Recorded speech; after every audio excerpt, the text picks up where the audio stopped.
पूरी साल भर कैलेंडर छानना, साल भर पंचांग छानना, मात्र का श्राद्ध केवल नवमी के दिन ही आता है। और देवी भागवत में लिखा है ये मात्र का श्राद्ध इसी दिन माता जगदम्बा जगत जननी दुर्गा भवानी प्रकट हुई थी पृथ्वी पर। मात्र का श्राद्ध, ये तुम नवरात्रियां पूछते हो, उस दिन माता जी का जन्मदिन नहीं आता, मात्र का श्राद्ध के दिन माता जी का जन्मदिन का वर्णन।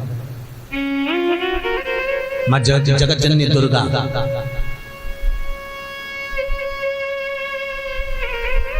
मात्र का श्राद्ध किसी ने कृष्ण किया है, वो हम लिखकर लेकर आए हैं कि महाराज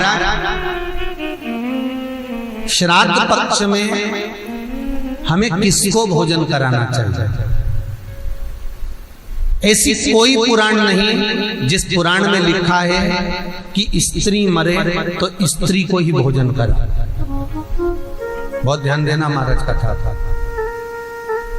श्राद्ध पक्ष में कोई विडो स्त्री मर गई, कोई विधव्य नारी मर गई, विधवा स्त्री मर गई तो किसी विधवा को भोजन करा। कोई स्त्री चली गई तो उसकी जगह स्त्री को भोजन करा। आप चाहे मार्कंडे पुराण उठा लो, मनुस्मृति उठा लो, व्याघ्र स्मृति उठा लो, किसी भी पुराण में किसी भी शास्त्र में यह नहीं लिखा कि श्राद्ध का भोजन आप स्त्री को कराओ। हर पुराण में एक ही बात लिखी है कि ब्राह्मण वो जो पूजन करता हो, ब्राह्मण वो जो गायत्री करता हो, ब्राह्मण वो जो भगवत भजन करता हो, ब्राह्मण वो जो मंत्र का जाप करता हो, ब्राह्मण वो जो नित्य प्रति संध्या करता हो, ब्राह्मण वो जो मंत्र का स्मरण करता हो, वेद और पुराण का ज्ञाता हो, ब्राह्मण वो जो भगवान की सेवा में तल्लीन रहता हो, ब्राह्मण वो जो कंधे पर जनेऊ धारण करता हो, ब्राह्मण वो जो मस्तक पर त्रिपुंड धारण करता हो, ब्राह्मण वो जो जिसके मुख से गायत्री का नित्य प्रति स्मरण होता हो, उसको भोजन कराने का श्राद्ध में हक है। अब ये भी समझ लो कि अगर स्त्री मरी तो स्त्री के श्राद्ध में क्या स्त्री को ही भोजन कराना चाहिए?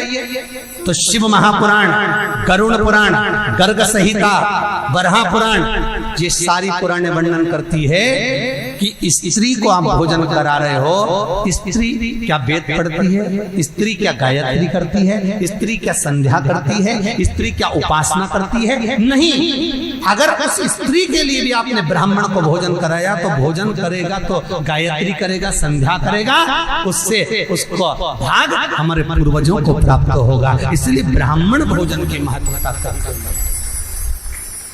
फिर दूसरा क्रम कहा गया, मान लो अगर कोई सौभाग्यवती नारी चली गई, सुहागन स्त्री चली गई, कोई पति के साथ सती हो गई, कोई ऐसी स्त्री गई है तो स्पष्ट कहा गया है महाराज, हमारे यहाँ मनुस्मृति में कहा गया कि अगर कोई सौभाग्यवती नारी चली जाती है तो उसको केवल स्त्री को भोजन नहीं कराना है, उसके साथ उसके पति को भी भोजन पर बुलाना है, तब भोजन के श्राद्ध का भाग प्राप्त होता है। नहीं तो वो स्त्री जिसका तुमने श्राद्ध करा है, केवल एक नारी को सौभाग्यवती को बुलाकर भोजन करा दिया, साड़ी दे दी, चूड़ी दे दी, बिंदी दे दी और वो चली गई, तो वो नारी साल भर में स्वप्न में पूरे घर को दिखेगी जरूर, कभी भी दिखेगी पर दिखेगी, ये पक्का।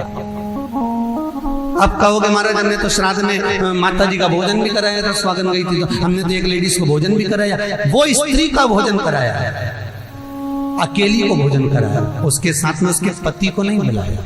अगर पति आता, दोनों अखंड भाव से भोजन करते तो फिर वो स्वप्न में नहीं दिखती, आशीर्वाद देकर जाती, क्योंकि उसकी अकेली को तुमने भोजन कराया है, अकेली।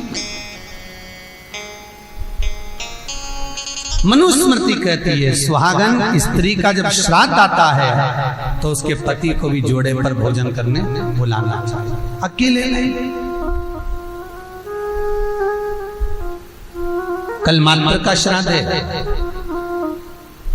भारत की भूमि पर जितनी सुहागन स्त्रियां शांत होती हैं,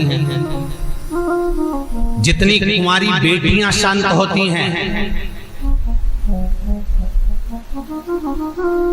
जितनी भी स्त्रियां जिनकी तिथि भी याद नहीं है वो शांत हो जाती हैं।